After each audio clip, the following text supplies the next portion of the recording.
اگر آنکھ کی بینائی ختم ہو جائے تو انسان رات اور دن میں فرق نہیں کر سکتا۔ اسی طرح دل اندھا ہو جائے تو انسان حق اور باطل میں فرق نہیں کر سکتا۔ زندگی کا اس سے بڑا مقصد نہیں ہو سکتا کہ اللہ کا بندہ کسی کے لیے نقصان دہ نہ رہے بلکہ فائدہ مند ہو جائے۔ جو لوگ اپنی دعاؤں میں دوسروں کو شامل کرتے ہیں، خوشیاں سب سے پہلے ان کے دروازے پر دستک دیتی ہیں۔ ایک مومن کے لیے دنیا اور آخرت کا قیمتی سرمایہ حضرت محمد صلی اللہ علیہ وآلہ وسلم کی محبت ہے۔ اپنے آنسو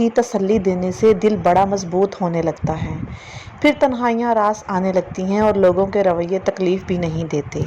مجھے اس کی رحمت پر یقین ہے، میرے عمل کی کوتاہی مجھے اس کے فضل سے محروم نہیں کر سکتی۔ اس کی عطا میری خطا سے بہت زیادہ وسیع ہے۔ معجزوں کی راہ تو اللہ آخری سانس تک کھلی رکھتا ہے، کیونکہ بے بس ہم ہیں، وہ تو پل میں نصیبوں کو بدل سکتا ہے۔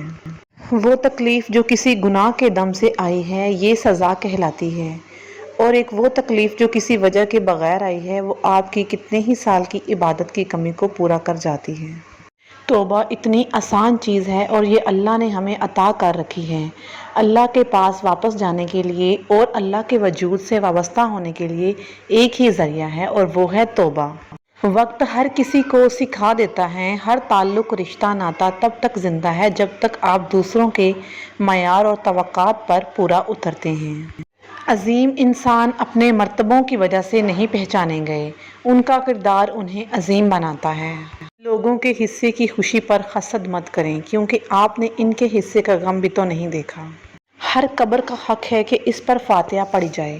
کچھ قبریں دل کے اندر بھی ہوتی ہیں، مگر ان پہ لگی مٹی اور جلتی ہوئی اگربتیاں کسی کو نظر نہیں آتی۔